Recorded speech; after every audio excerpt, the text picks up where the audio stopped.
సృష్టి, స్థితి, లయ ఈ ముక్కోటి దేవతల శక్తులకు మూలం ఎవరు? ప్రపంచ సృష్టికర్తలుగా భావించే బ్రహ్మ విష్ణువుల మధ్య వచ్చిన ఒక పెద్ద వివాదం సృష్టినే నాశనం చేసే స్థాయికి ఎలా వెళ్ళింది? అసలు ఈరోజు మనం పూజించే కాశీ కొత్వాల్ ఉగ్ర రూపుడైన శ్రీ కాల భైరవుడు ఎలా ఉద్భవించారు? శివ పురాణానికి చెందిన ఒక అద్భుతమైన గూస్ బంప్స్ తెప్పించే కథను తెలుసుకుందాం. సృష్టి ప్రారంభ దశలో బ్రహ్మ మరియు విష్ణువు గారి మధ్య మా ఇద్దరిలో ఎవరు గొప్ప, ఎవరు సుప్రీం అని ఒక పెద్ద వివాదం మొదలైంది. ఆ వివాదం అంతకంతకు పెరిగి ఒక ఘోరమైన యుద్ధానికి దారితీసింది. వాళ్ళ అస్త్రశస్త్రాల ధాటికి సృష్టి అంతా అల్లకల్లోలం అయిపోతుంది.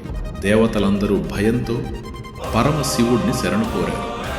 సృష్టిని కాపాడటానికి, బ్రహ్మ విష్ణువుల మధ్య యుద్ధాన్ని ఆపటానికి వాళ్ళిద్దరి మధ్య అకస్మాత్తుగా ఆకాశాన్ని చీల్చుకుంటూ ఒక అనంత అగ్నిస్తంభం ఉద్భవించింది. దానికి ఆది లేదు, అంతం లేదు. ఆ భయంకరమైన వేడికి యుద్ధం ఆగిపోయింది.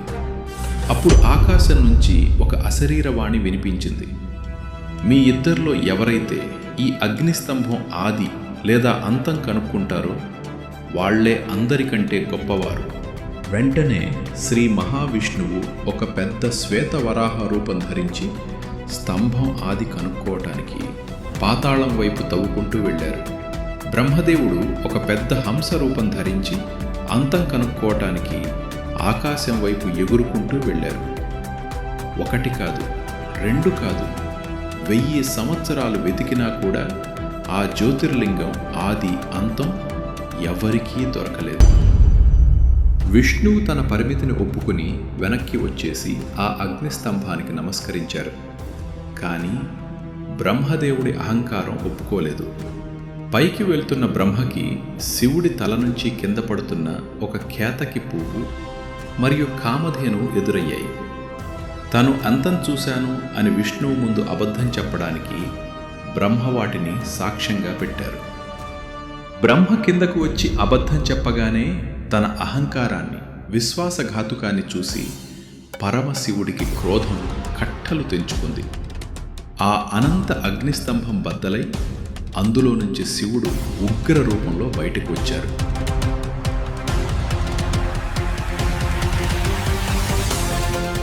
బ్రహ్మగారి అహంకారాన్ని అణచటానికి శివుడు తన భృకుటి నుంచి ఒక భయంకరమైన శక్తిని సృష్టించారు. ఆయనే శ్రీకాల భైరవుడు.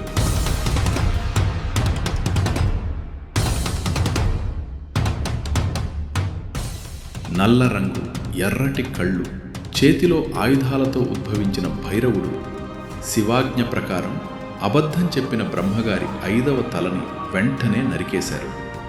దాంతోటి బ్రహ్మగారి గర్వం పూర్తిగా అణిగిపోయింది. శివుడు అబద్ధం చెప్పిన కేతకి పువ్వుని తన పూజలో ఎప్పటికీ వాడకూడదు అని శపించారు. ఆవు ముఖంతో అబద్ధం చెప్పి తోకతో నిజం చెప్పింది కాబట్టి ముఖం పూజకు పనికిరాదు అని తోక మాత్రమే పవిత్రం అని శపించారు. నిజం ఒప్పుకున్నందుకు విష్ణువు ఎప్పటికీ తనతో సమానంగా పూజలు అందుకుంటాడు అని ఆశీర్వదిస్తారు. కానీ బ్రహ్మ తలని నరకటం వల్ల కాలభైరవుడికి బ్రహ్మహత్యా దోషం పట్టుకుని ఆ కపాలం ఆయన చేతికే అతుక్కుపోయింది.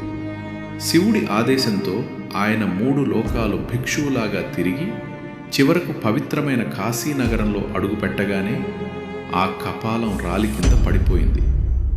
శివుడు సంతోషించి ఆయన్ని కాశీకి క్షేత్రపాలకుడుగా నియమించారు.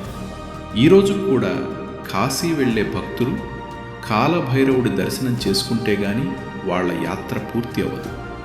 ఇది కాలభైరవ స్వామి గారి ఉద్భవ కథ. ఈ కథ మీకు నచ్చితే ఇలాంటి మరెన్నో అద్భుతమైన పురాణాల రహస్యాల కోసం డివైన్ ఆరా ఛానల్ని సబ్స్క్రైబ్ చేసుకోండి. ఓం నమః శివాయ.